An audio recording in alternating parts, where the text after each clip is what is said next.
Babacar Touré, bonjour. Bonjour Angèle. Babacar, vous êtes journaliste et un aventurier reconnu qui a eu à faire cette route migratoire qui mène en Libye. En cette période où l'on parle de ventes de migrants se font là-bas en Libye. Avez-vous été au courant de tels faits? Je profite de l'occasion, à l'instar de toute l'humanité, à l'instar de tous les êtres humains à travers le monde, de m'indigner contre ce fait, de condamner ces actes inimaginables pour notre époque qui se passent sur le continent africain, sur un continent qui a payé un très lourd tribut à ce qu'on appelle l'esclavage.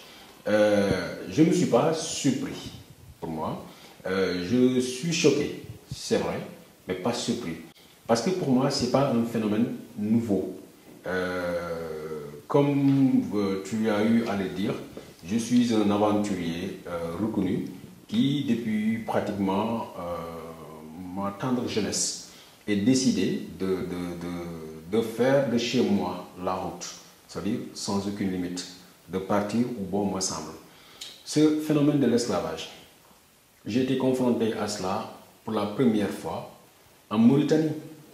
On s'indigne que les choses se passent en Libye, à des milliers de kilomètres de Dakar. Mais en Mauritanie, jusqu'à présent, les Kharatines, les Noirs, jusqu'à présent, certains d'entre eux sont la propriété de patrons blancs, de patrons maures. Et cela n'émeut personne, cela n'indigne personne. Jusqu'à présent, l'esclavage est pratiqué dans ce pays frère frontalier du Sénégal. Je ne suis pas surpris parce qu'en 1999, j'avais entrepris un long voyage, un long périple qui m'a conduit de Dakar à Bamako en passant par le Burkina, le Niger et la Libye que j'ai découvert. J'ai rencontré énormément de peuples, j'ai discuté avec des gens, mais déjà j'ai vu des êtres humains me dire je suis la propriété de tel. Par exemple, il y a un peuple qu'on appelle les Bellas. Les Bellas, ils se trouvent entre le Niger et dans la boucle du Niger, en fait, on va le dire. Le Niger, le sud libyen et un peu le nord burkina. C'est des peuples qui, jusqu'à présent, sont la propriété de Maures. Alors, on échange ces personnes contre des animaux, contre de l'argent, et je ne suis pas surpris de ce qui se passe aujourd'hui en Libye. Déjà en 2005, j'avais publié un livre qui s'appelle Le Festin des Charognards, ici à Dakar, et dans lequel livre, je parlais de ce territoire qui était un no man's land, où personne n'avait le contrôle sur rien du tout, où les gens pouvaient se permettre du jour au lendemain. Par exemple, j'avais été un migrant, où quand les migrants arrivaient, des personnes qui vivent de ce commerce et de ce trafic se permettaient de les prendre dans un endroit, de leur promettre des choses, et la nuit tombée, aller voir des esclavagistes des temps modernes, les gens qui les achetaient, qui les amenaient dans leurs plantations, ils travaillaient. Ils n'avaient pas de droit, ils n'avaient pas de jour de grève, de congé ou quoi que ce soit. Ils restent dans les maisons, ils travaillent dans les plantations. Ça, c'est des faits connus. J'en avais parlé dans mon livre, livre auquel j'ai fait référence tout de suite, qui s'appelle Le Festin des Charognards, qui a été repris par les éditions L'Harmattan et qui s'appelle désormais Côte d'Ivoire, violence d'une transition manquée. Violence d'une transition manquée, c'est un livre qui a été republié en 2007 aux éditions L'Harmattan en France. Et dans ce livre, j'ai évoqué ces cas. Ce n'est pas des faits nouveaux. Ce qui est nouveau aujourd'hui, c'est que ce sont des migrants qui partent en France, en Europe, et qui, ayant échoué, sont retrouvés dans des camps de rétention. Et c'est dans ces camps de rétention qu'on a découvert qu'il y avait un commerce parallèle, un honteux commerce. C'est ce qui est la nouveauté, c'est ce qui fait le choc. Et pour la première fois aussi, les médias et une caméra a réussi à filmer ce que tout le monde savait. Parce qu'il n'y a pas que ces migrants africains, il n'y a pas qu'en Libye. Le même phénomène se passe dans le Sinaï, dans le désert égyptien. Depuis très longtemps, des populations qui viennent du Soudan, des populations qui viennent de l'Érythrée, des populations qui viennent d'Éthiopie, sont prises en otage là-bas. Ensuite, sous la torture, on demande à leur famille de payer. Ceux qui n'ont pas la chance de payer sont simplement tués. Et on a entendu énormément de témoignages qui viennent. La nouveauté, c'est que pour la première fois, on a pu mettre une image sur ça. Maintenant, après l'indignation, il faut réfléchir. Il faut chercher à comprendre ce qui se passe. Je l'avais dit tantôt dans un article que j'ai publié sur le site kewlo.info. En mettant chacun de nos responsables devant sa responsabilité devant l'histoire.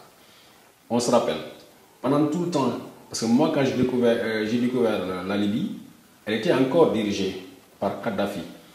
Même s'il y avait des gens qui faisaient ce genre d'activité illégale, ils le faisaient sous le manteau. Aujourd'hui, on le fait à ciel ouvert.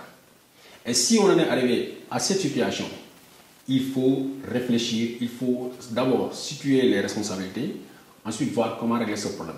Dans la recherche, la tentative d'explication qu'on pourrait donner, on a des gens aujourd'hui, par exemple, j'ai écouté l'ancien ministre sénégalais, Mamadou Diop Decroix, qui a dit que depuis très longtemps, tout le monde savait qu'il y avait des problèmes dans les pays arabes, tout en occultant le rôle que lui, son président, son mentor, Abdoulaye Wade, a joué dans cette crise libyenne.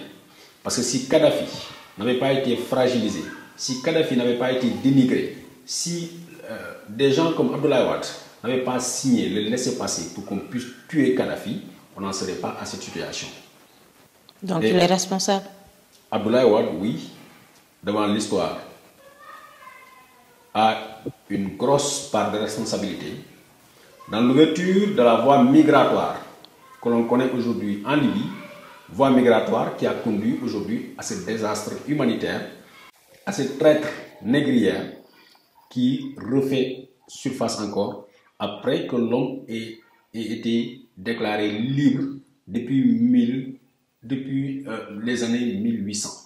C'est grave ce que vous dites. Si vous dites que Abdoulaye Wade a une part de responsabilité sur cette traite des esclaves là-bas en Libye, parce que si l'on se réfère à certaines personnes qui disent que ça ne date pas d'aujourd'hui, vous-même vous l'avez dit, hein, vous dites que ça ne date pas d'aujourd'hui, même si Kadhafi n'était pas encore mort, cela pourrait-il se faire jusqu'à présent? Si Kadhafi était vivant, personne n'aurait jamais osé le faire à cette échelle-là.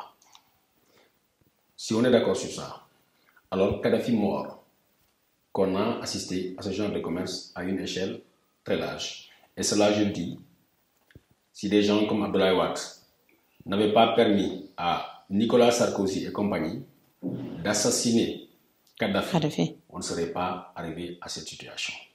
Maintenant, la situation, elle est là. Comment faire pour sortir de cette situation? Parce que j'ai entendu le gouvernement sénégalais faire ce qu'on appelle une condamnation de principe. C'est-à-dire on condamne, mais ça s'arrête là. C'est-à-dire leur condamnation de principe. Les gens qui s'adonnent à ce commerce-là n'ont pas accès, ou s'ils ont accès, excusez-moi l'expression, ils n'en ont rien à faire des condamnations d'un gouvernement appelé sénégalais. Ce qui se passe aujourd'hui, je l'avais dit dans un de mes précédents articles, je dis la Libye après Kadhafi. Voilà un gouvernement qui aurait pu collaborer étroitement avec le Sénégal. Parce que n'oubliez pas que le gouvernement sénégalais a été le premier État en Afrique à reconnaître le CNT libyen, qui aujourd'hui est devenu ce qu'on appelle le gouvernement d'union. Parce que ce qu'il faut expliquer aux Sénégalais, au-delà des Sénégalais, aux Africains, c'est qu'il n'y a pas de gouvernement en Libye. Il y a un gouvernement qui gère ce qu'on appelle la Tripolitaine, c'est-à-dire la région de Tripoli et consorts. C'est ce gouvernement-là qui est reconnu par les Nations Unies et par les Occidentaux. De l'autre côté, à l'Est, il y a un gouvernement qui est dirigé par le maréchal Haftar et qui est un général très puissant, militaire très puissant, qui contrôle une vaste zone. Et cette zone-là échappe au contrôle du gouvernement de Tripoli. Par contre, cet esclavage-là, auquel le journaliste a fait référence, c'est de l'esclavage qui se fait dans la région contrôlée par le gouvernement légitime. Peut-être que ça peut se faire ailleurs. Parce que moi, je sais, j'ai été témoin que ça se faisait dans la région du sud, vers Sepra et consorts. Maintenant qu'on trouve à Tripoli et à la frontière algérienne et tunisienne, sous le contrôle d'un gouvernement légal et encore un gouvernement financé par l'Union européenne.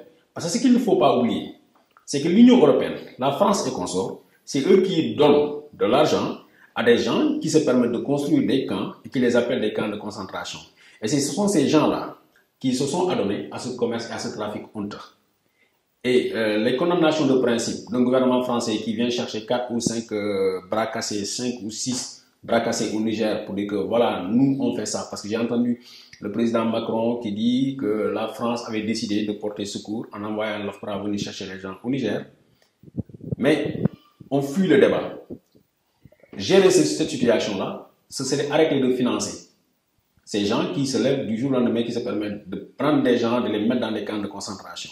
Si les gouvernements africains ne peuvent pas contenir leur population en leur proposant du travail, on doit arrêter de financer ces gens qui, du jour au lendemain, construisent des prisons et qui mettent des gens dedans. Ça, c'est l'une des solutions. Mais deuxièmement, une force d'interposition, pas de l'Afrique, parce que l'Afrique ne dispose pas de cette force, mais de cette même OTAN qui a créé cette situation en Libye, doit intervenir aujourd'hui et aller essayer de faire libérer ces gens. Les trafiquants doivent répondre de leurs actes. Parce que n'oublions pas qu'aujourd'hui, le ministre des Affaires étrangères l'a rappelé, ils ont un accord avec le gouvernement, avec l'UE. Cet accord, c'est quoi? C'est que l'UE va venir construire de grands camps d'internement officiellement sur le territoire libyen pour permettre à ces gens-là de rester.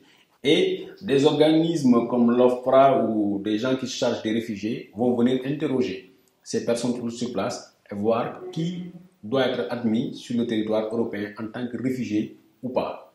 Et si on va de leur principe, ça veut dire tout ce qui est sénégalais, malien, guinéen, nigérien, ils n'ont aucune chance. Seuls soudanais, érythréens, peut-être éthiopiens peuvent y aller, à moins qu'entre-temps, un de nos pays connaissent la guerre pour qu'on essaye de penser à leur accorder un statut de réfugié politique.